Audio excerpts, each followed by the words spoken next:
Odean life कार्यक्रमको उद्देश्य सृष्टिकर्ता परमेश्वरको प्रेम बाँड्न, सबै मानिसहरूको जीवनमा प्रार्थना गरिदिन, आशिष बोल्न, उत्साह बाँड्नमा समर्पित रहेको छ। दर्शक वृन्द, तपाईँ अहिले हेर्दै हुनुहुन्छ ओड एन्ड लाइफ चर्चको प्रस्तुति कार्यक्रम ओड एन्ड लाइफ। तपाईको जीवनमा विरामको डर ल्याइदिन्छ, तपाईको जीवनमा अभावको डर ल्याइदिन्छ, तपाईको जीवनमा भोलिको लागि डर ल्याइदिँदछ, तपाईको जीवनमा विरामको डर ल्याइदिँदछ, तपाईको जीवनमा समस्याको डर ल्याइदिन्छ अनि विभिन्न किसिमको डरले नै तपाईको जीवनलाई उसले प्यारालाइज गर्न खोजिरहेको हुन्छ दुष्टले। आज जीवनमा पनि तपाईँ डुब्दै हुनुहुन्छ भने नि प्रिया हो, डरले तपाईँलाई डुबाउँदैछ, तर म तपाईँलाई मजाको कुरा बताउन चाहदछु। हो, डरको माझमा पनि यीशु ख्रीष्ट त्यहाँ हुनुहुन्थ्यो अनि बाइबलले भन्दछ जब यीशु ख्रीष्टलाई उसले पुकार्यो अनि बाइबलले भन्दछ यीशु ख्रीष्टले झट्टै हात दिएर चाहिँ उहाँले के गर्नुभयो, बचाउन भयो। हेलो सबैलाई जय मसी, नमस्कार, अभिवादन। तपाईँहरू कस्तो हुनुहुन्छ? आजको यो नयाँ एपिसोडमा तपाईँहरूको माझमा परमेश्वरको वचनलाई ल्याउन पाउँदा हामी धेरै खुसी छौँ। आजको वचन तपाईँहरू प्रत्येकको लागि एउटा स्पेसल हुनेवाला छ कि हामी धेरै पटक यो 2020 र 21 को पेन्डेमिकको कारणले गर्दा, लकडाउनको कारणले गर्दा, अनसर्टेनिटीको कारणले गर्दा यता र उता सबैतिर हामीले डेथ देखेका छौँ। यता र उता मान्छेको काम लस्ट भएका देखेका छौँ। मान्छे आफ्नो आफन्त गुमाउन परेको कुरोहरू हामीले देखेका छौँ। अनि यसको माझमा हामी 2022 मा प्रवेश गर्दै गर्दाखेरि हामी कता कता डरको सामना गरिरहेका हुँदछौँ। तर आज म तपाईहरूलाई व्हाट फियर डज, है, डरले के गर्दछ भन्ने विषयमा तपाईहरूको माझमा बोल्न चाहदछु। हेर्नुहोस् है, बाइबलमा तपाईँले पढ्नुभयो भने नि डर परमेश्वरको इच्छा हुँदै होइन, यो त परमेश्वरले गर्दै गर्नुभएको प्रतिज्ञा जति पनि छ नि त्यसको दुश्मन हो, त्यसको एनिमी हो। अनि डरले जहिले तपाईको जीवनमा परमेश्वरले जे गर्न गइरहनु भएको छ नि त्यो कुरोलाई बाधक बन्ने काम गर्दछ। The fear will always hinder what God is going to do in your life. हेर्नुहोस् है, डर चाहिँ के हो भने नि नकारात्मक कुराको लागिलाई विश्वास हो। The fear is a faith in negative. हेर्नुहोस् है, fear is faith in devil, the fear is faith in problem. हेर्नुहोस् है, डर चाहिँ नकारात्मक कुराको लागिलाई विश्वास हो। हेर्नुहोस् है, डर चाहिँ शैतानमाथिको विश्वास हो। डर चाहिँ समस्यामाथिको विश्वास हो। अनि जहिले पनि दुष्टले तपाईको जीवनलाई प्यारालाइज गर्नका लागिलाई, तपाईलाई एउटै ठाउँमा राख्नका लागिलाई, तपाईलाई अगाडि बढ्न नदिनका लागिलाई, तपाईलाई शक्तिहीन बनाउनका लागिलाई डर चाहिँ जहिले पनि दुष्ट शैतानको एउटा हो। यो एउटा साधन हो जसलाई दुष्टले चलाएर चाहिँ तपाईको जीवनलाई रोक्न खोजिरहेको छ। अनि दुष्ट चाहिँ जहिले पनि डरद्वारा अपरेट हुँदछ। कमान, फेरि पनि दुष्ट चाहिँ शैतान चाहिँ जहिले पनि डरद्वारा मात्रै अपरेट सञ्चालित हुँदछ। तपाईको जीवनमा विरामको डर ल्याइदिन्छ, तपाईको जीवनमा अभावको डर ल्याइदिन्छ, तपाईको जीवनमा भोलिको लागि डर ल्याइदिँदछ, तपाईको जीवनमा विरामको डर ल्याइदिँदछ, तपाईको जीवनमा समस्याको डर ल्याइदिन्छ अनि विभिन्न किसिमको डरले नै तपाईको जीवनलाई उसले प्यारालाइज गर्न खोजिरहेको हुन्छ दुष्टले। जब बाइबलमा तपाईले हेर्नुहुँदछ भने दुष्ट चाहिँ डरद्वारा सञ्चालित हुँदछ भने नि परमेश्वर चाहिँ हेर्नुहोस् है, परमेश्वर जहिले पनि God always operate through faith. हेर्नुहोस् है, विश्वासले मात्रै परमेश्वर चल्नु हुँदछ। अनि त्यो विश्वास हेर्नुहोस् है, अब त्यो विश्वास जब परमेश्वरमा राख्नु हुँदछ त्यसले परमेश्वरलाई काम गर्ने अनुमति दिँदछ भने इन द सेम वे दुष्टले जहिले पनि डरद्वारा तपाईको जीवनमा काम गर्न खोज्दछ। अब how powerful is a fear, कति चाहिँ शक्तिशाली हो त डर त। यदि तपाईलाई मैले बाइबलको एउटा खण्डमा लिएर गएँ भने जहाँ अयुब नामक एकजना परमेश्वरको डर मान्ने, परमेश्वरलाई माया गर्ने, धर्मी अनि पूर्वका अत्यन्तै धर्मी व्यक्ति र अत्यन्तै धनी व्यक्ति, हेर्नुहोस् है, धनी पनि हुन सक्नुहुन्छ र धर्मी पनि हुन सक्नुहुँदछ। यतिसम्म कि यी व्यक्तिले आफूले त पाप गरेनन्, आफ्नो छोराछोरीलाई पनि पापको काम वासना ती कुरोमा अगाडि नबढाएको कुरा हामी बाइबलमा पाउँदछौँ। जब अयुबको जीवनमा एक समय यस्तो विनाश आउँदछ अनि यो विनाशको कारणले गर्दाखेरि उसको जीवनमा भएको सबै कुरा, आफ्नो श्रीमती बाहेक खेत, जग्गा, जमिन, धन, सम्पत्ति सबै कुराको विनाश अयुबको जीवनमा आउँदछ।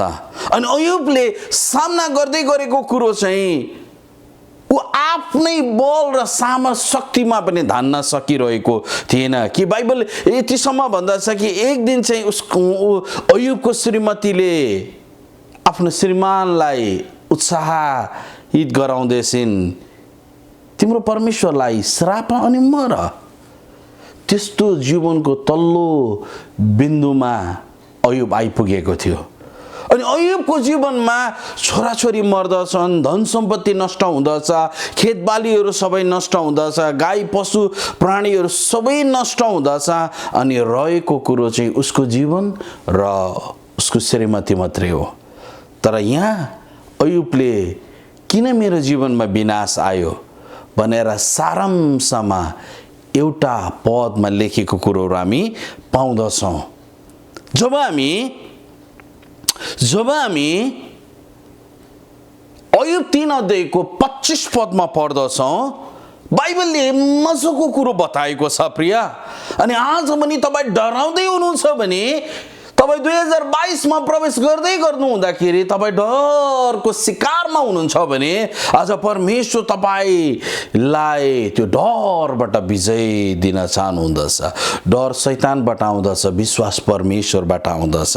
तर अयुबले के भन्दछन् भने नि, उसको जीवनमा किन विनाश आयो भनेर उसले आफ्नो जीवनलाई निहाल्दै गर्दा केलाउँदै गर्दाखेरि अयुबले के भनेका छन् भने, अयुब 3 अध्यायको 25 पदमा, मलाई तर्साउने त्रासले मलाई समातेका छन्। हेर्नुहोस् है, जेदेखि म डराउँछु ती ममाथि आइपरेका छन्। यहाँ बाइबलले के भन्दछ भने, यहाँ चाहिँ अयुबले के भन्दैछन्, म जेदेखि डराउँथे, यो डर चाहिँ सानो थिएन प्रिय, यो डर चाहिँ यति भयानक थियो नि प्रिय।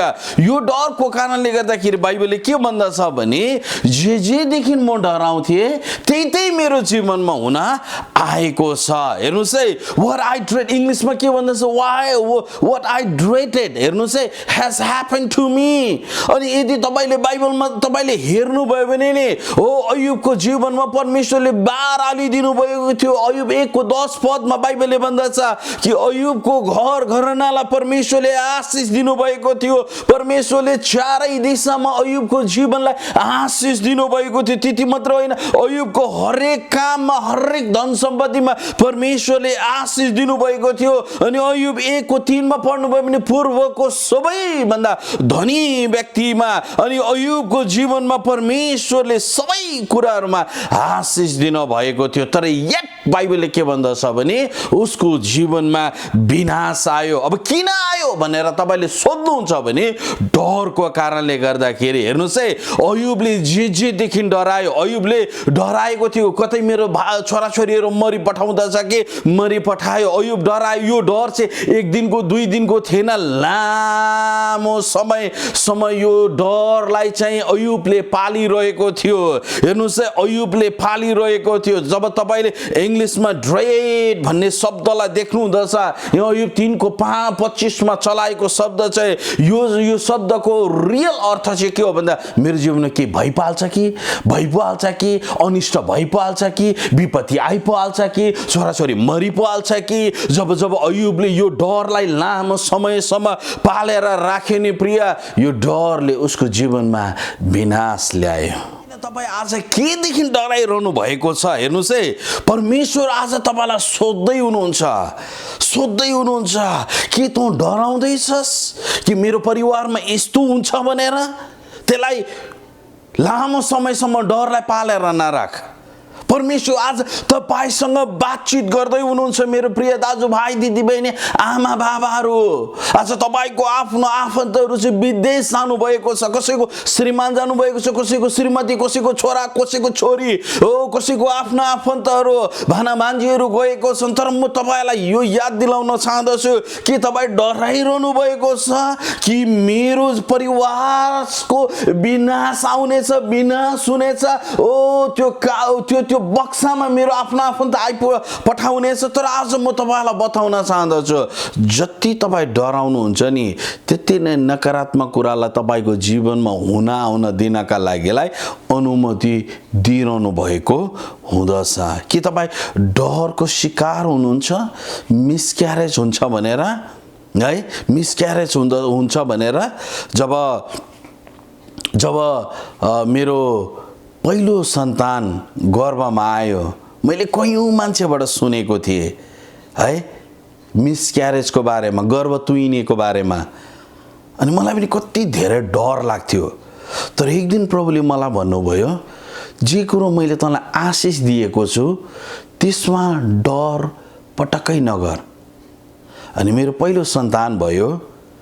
तर दोस्रो सन्तान हुनका लागिलाई हामीले 7 वर्ष वेट गर्न पर्यो।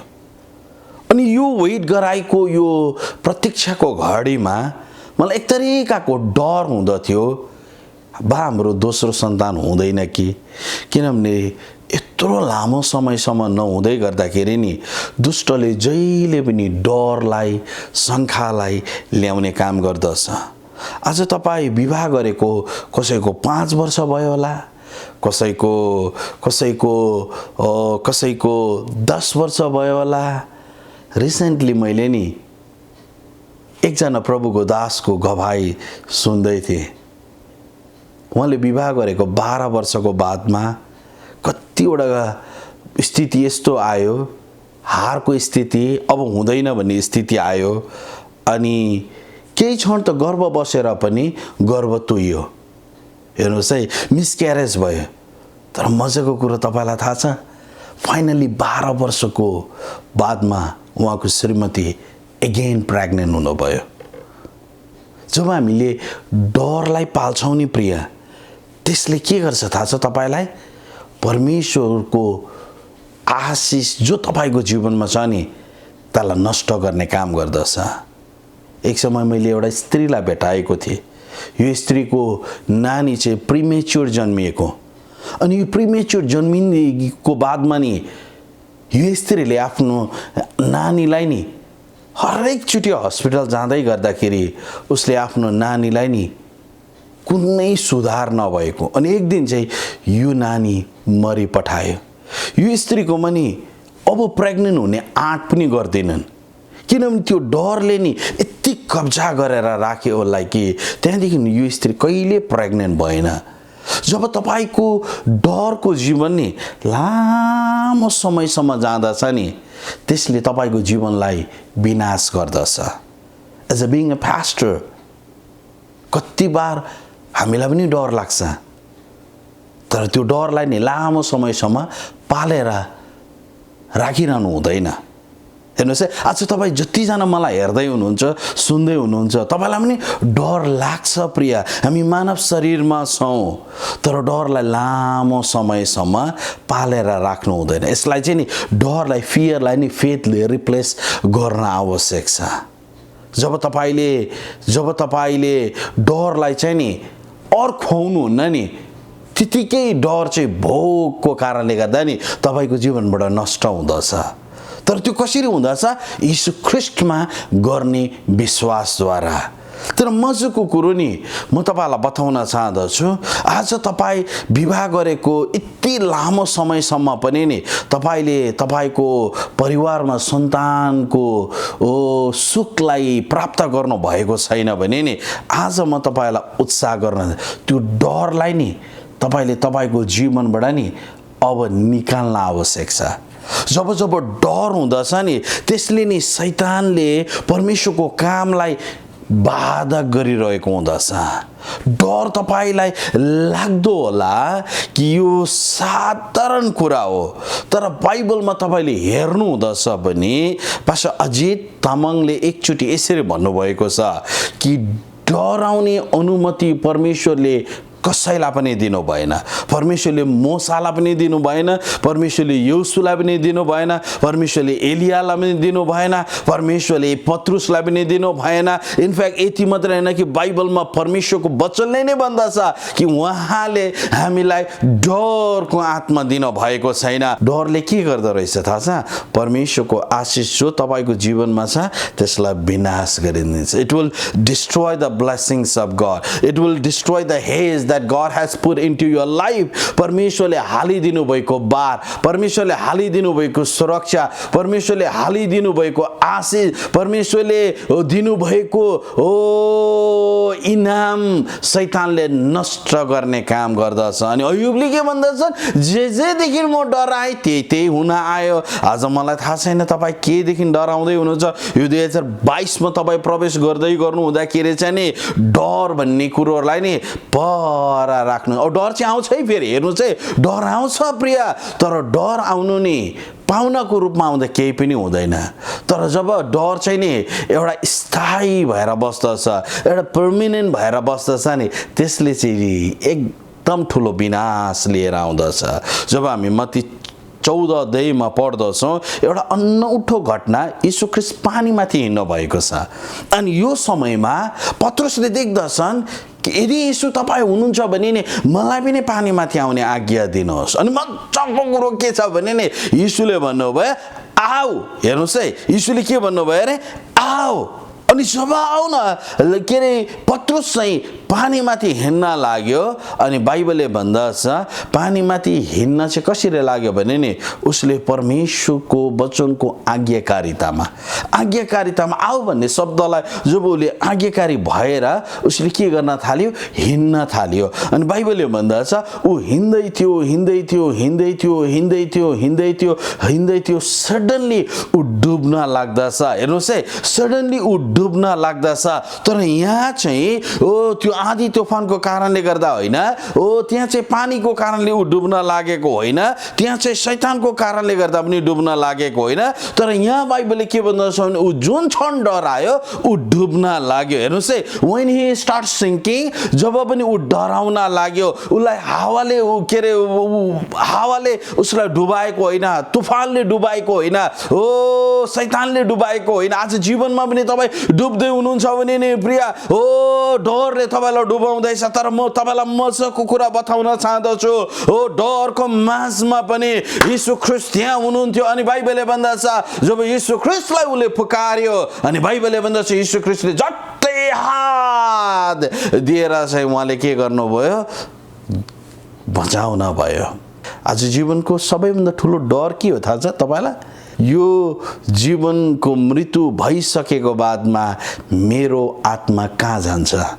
तर मजाको कुरो बाइबलले के भन्छ, अब मृत्युको डरको छायामा बस्ने व्यक्तिहरू अब डराउन पर्दैन। किनभने यीशुले चाहिँ मृत्युलाई जितेर, मृत्युको शक्तिलाई जितेर, यीशुले चाहिँ मृत्युको खेललाई जितेर चाहिँ बाइबलले के भन्दछ, अब यीशुले चाहिँ मृत्युलाई हराउन भएको छ। इनफ्याक्ट बाइबलले के भन्दछ भने नि अब जतिले यीशुलाई विश्वास गर्दछन् तिनीहरू चाहिँ अब मृत्युदेखि जीवनमा सरेका हुँदछ। यो शरीरको कुरा गरेको होइन, आत्माको कुरा गरेको। आत्मामा परमेश्वर विहीन भएको कारणले गर्दा हामी रोमी 3:23 को कारणले गर्दाखेरि बाइबलले के भन्दछ, सबैले पाप गरेका छन् अनि परमेश्वरसँग पुग्नबाट चुकेका छन्। अनि बाइबलले के भन्दछ भने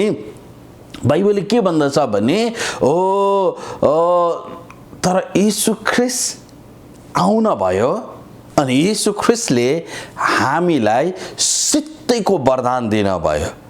अब कुनै मूल्य चुकाउन पर्दैन। त्यो डरबाट तपाईले विजय प्राप्त गर्नु हुँदछ। तपाई डरमा नि एउटा कुनामा बस्नु हुँदैन। जब तपाईले दाउदको बारेमा पढ्नु हुँदछ भने नि दाउदले मजाको कुरा भनेका छन् कि भजन सङ्ग्रह 23:4 बाइबलले के भन्दछ, मृत्युको अन्धकारमय घाटीमा भएर जान परे तापनि म डराउने छैन। मेरो अवस्था थाम्नै नसक्ने भए तापनि म डराउने छैन। मलाई मेरो जीवनको रोग र विरामले नष्ट गर्ने बिन्दुमा म पुगे तापनि म डराउने छैन। कमान कमान कमान। तपाईँ आज केदेखि डराउँदै हुनुहुन्छ? तर दाउद के भन्दछ, मृत्युको कुनै पनि अन्धकारमय घटीमा भएर जान परे तापनि म डराउने छैन। त्यो घटी भ्याली भनेको जग्गा चाहिँ कस्तो हो भने कुनै पनि जाने ठाउँ हुँदैन। हेर्नुहोस् है, आज तपाईँ पनि त्यो मृत्युको घटीमय अवस्थामा भएर जाने, the valley of shadow of death. हेर्नुहोस् है, तपाईँको पनि फाइनेन्सियल भ्याली होला, तपाईँको पनि विरामको भ्याली होला, तपाईँकोमा पनि इम्पोसिबिलिटीको भ्याली होला। तर यट परमेश्वरले के भन्दै हुनुहुन्छ भने नि दाउदको जीवनबाट, नडरा नडरा नडरा नडरा नडरा नडरा नडरा। बाइबलले के भन्दछ भने नि डराउने छैन म, किनभने परमेश्वरको वचनले भन्दछ म तेरो साथमा छु। हेर्नुहोस् है, परमेश्वरले एक दिन नि योशुलाई भन्नुभयो, म तेरो साथमा छु, नडरा, निरुत्साहित नहो, म तेरो साथमा छु। परमेश्वरको प्रतिज्ञा नजिक छ प्रिया। कि तपाईँ आजले डरले तपाईँलाई त्यो प्रतिज्ञाबाट टाढा पुर्याउँदैछ? यदि तपाईँलाई नि डरले शिकार बनाइरहेको छ भने नि डरबाट जित्न हतपत मान्छेले सक्दैन। तर यीशुले नि पत्रुसलाई नि डरले डुबाउँदै गर्दाखेरि नि यीशुले बचाउन भयो। अनि आज यीशु तपाईलाई पनि बचाउन चाहनुहुन्छ। त्यो मृत्युबाट बचाउन चाहनुहुन्छ, त्यो नरकबाट बचाउन चाहनुहुँदछ, अनन्तको मृत्युबाट बचाउन चाहनुहुँदछ, श्रापबाट बचाउन चाहनुहुँदछ। तर त्यसको लागि के गर्ने पास्टर बिने? सिम्पली यीशुको नाममा विश्वास गर्ने। अब तपाईँ भन्दै हुनुहुन्छ होला, पास्टर बिने यीशुलाई विश्वास गर्न त धेरै मूल्य चुकाउन पर्छ होला नि। तर परमेश्वरको वचनले के भन्दछ थाहा छ? कि जगतलाई परमेश्वरले यस्तो प्रेम गर्नुभयो कि जतिले यीशुको नाममा विश्वास गरे उनीहरूले अनन्त जीवन प्राप्त गरे। तपाईले नि यीशुको नाममा विश्वास गर्नाले मात्रै तपाईलाई अनन्त जीवनमा प्रवेश गराउँदछ। अनि मेरो तपाईलाई प्रश्न छ, तपाईँ पनि मृत्युको छायाको डरले नि तपाईँको जीवनलाई ग्रसित बनाइरहेको होला। तर यीशु आज तपाईँलाई छुटकारा दिन चाहनुहुन्छ। यीशुको नाममा विश्वास गर्नाले त्यो डरहरूमाथि तपाईँले विजय प्राप्त कहिले ग्रहण गर्नुभएको छ? यीशुलाई आफ्नो जीवनमा बोलाउनु भएको छ। आज म तपाईँलाई मौका दिन चाहन्छु, आउनुहोस् त प्रभु येशू, मेरो जीवनको डरले मलाई बाँधेर राखेको छ, तर म आज तपाईँको पुत्र यीशुको नाउँद्वारा आउँदछु। मलाई डरमाथि विजय दिनुहोस्। म तपाईँको पुत्र यीशुको नाउँमा विश्वास गर्दछु, मुखले स्वीकार गर्दछु यीशु प्रभु हुनुहुन्छ, हृदयले पुनरुत्थानमाथि विश्वास गर्दछु। धन्यवाद, मेरो जीवनमा आउनुहोस्, मलाई यो सबै डरदेखि विजय दिनुहोस्। धन्यवाद यीशुको नाममा, आमेन आमेन आमेन। यदि तपाईँले यो प्रार्थना गर्नुभयो भने तपाईँको नयाँ जन्म भएको छ। नजिकैको मण्डलीमा जानुहोस् र प्रभुको सेवा गर्नुहोस् र समाजको सेवा गर्नुहोस्। यदि तपाईँले उद्धार पाउनु भएको छ भने तपाईँले हामीलाई पनि सम्पर्क गर्न सक्नुहुनेछ। यो कार्यक्रमको अन्तमा दिएको फोन नम्बरमा, इमेल एड्रेसमा हामी तपाईँलाई जीवनोपयोगी सामग्री तपाईँहरूको हातमा थमाउनेछौँ। सबैलाई प्रभुले आशिष गरेका हुन्। जय मसीह, नमस्कार। दर्शकवृन्द, हामी आशा गर्दछौँ आजको वचनद्वारा परमेश्वर तपाईँको जीवनमा शक्तिशाली रूपमा बोल्नु भएको छ। यदि यो कार्यक्रमद्वारा तपाईँ आशिषित हुनुभएको छ भने स्क्रिनमा दिइएको ठेगानामा हामीलाई सम्पर्क गर्न सक्नुहुनेछ। कार्यक्रमको ठेगाना यस प्रकार छ: कार्यक्रम ओड and life, email odandlifechurch@gmail.com, mobile 9188388844, 9188388844। तपाईँ हामीसँग फेसबुकमा पनि जोडिन चाहनुहुन्छ भने स्क्रिनमा देखाइएको ठेगानामा हाम्रो पेजलाई लाइक वा शेयर गर्नुहोस् र यो कार्यक्रमको युट्युब च्यानलमा पनि जोडिन चाहनुहुन्छ भने स्क्रिनमा देखाइएको च्यानललाई सब्स्क्राइब र शेयर गर्नुहोस्। दर्शकवृन्द, हामी निरन्तर तपाईको निम्ति सृष्टिकर्ता परमेश्वरसँग प्रार्थना गरिरहेका छौं। यदि तपाईको कुनै पनि प्रार्थनाको विषय छ भने हामीलाई हाम्रो इमेल र मोबाइल नम्बरमा प्रार्थनाका विषयहरू पठाउन सक्नुहुनेछ। आजलाई यति नै, अर्को श्रृङ्खलामा अर्थपूर्ण सन्देशको साथमा हामी उपस्थित हुनेछौँ। तबसम्मका लागि बिदा दिनुहोस्। हवस् त, जय मसीह, नमस्ते।